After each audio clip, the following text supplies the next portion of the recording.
Today I have Prime Minister of Eswatini, who is here in the COP28 summit in Dubai.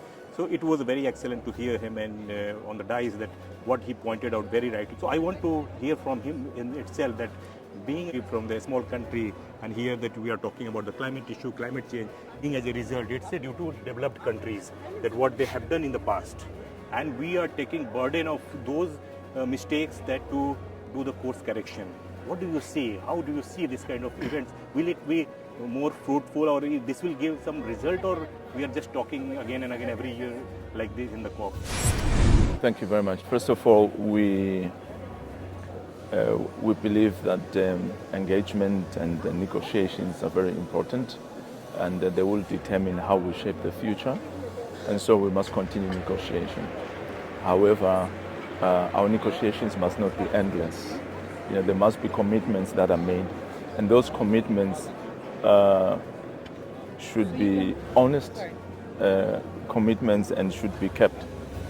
So if we talk about climate change, we talk about also the impacts of climate change for poor states, for poor people. That's reality. It's not rhetoric. And so if there are any efforts and outcomes of the negotiations, they must also translate to improved livelihoods and for the poor, whose livelihoods have actually been taken by the impacts of climate change.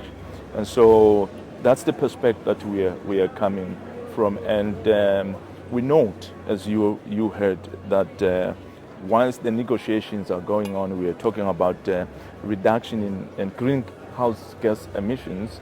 We see that the developed world continues to use, unsustainable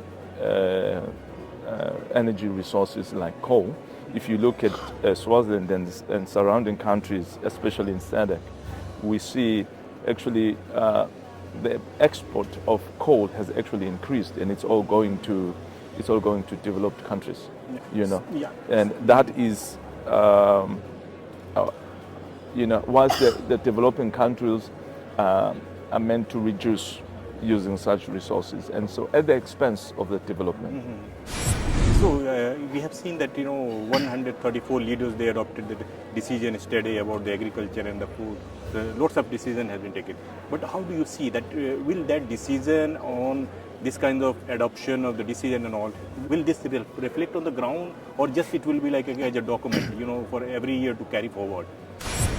One positive outcome of this meeting is that we've had commitments, for the loss and damage fund. That's a very positive outcome, and we're excited about it. We only hope that the framework that is going to be put in place for countries like ours, will be friendly for us to access that funding. And it's important that developing states are able to access that, so that it helps the poor countries, communities, and households to adapt, to the challenge that has been brought largely by developed countries.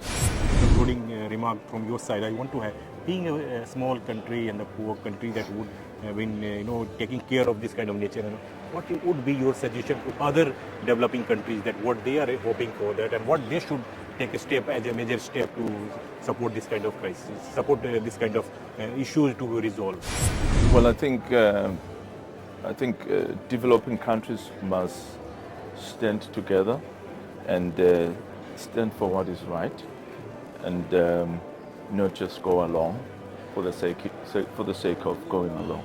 It is important for developing countries to agree and make sure that they support one cause, which is to ensure that not only are greenhouse gases emissions reduced, but also that the impact of climate change is mitigated and that resilience is built. And it's only fair that those who have caused the challenge should also be assisting those who are now faced by this significant challenge, at least be resilient or be able to protect themselves against it. Thank you. Thank you so much, Excellency. It was short but very nice discussion. Thank you. Thank you. The Prime Minister of Eswatini that you spoke about key results that we can get after adopting this kind of decision and implement on the ground.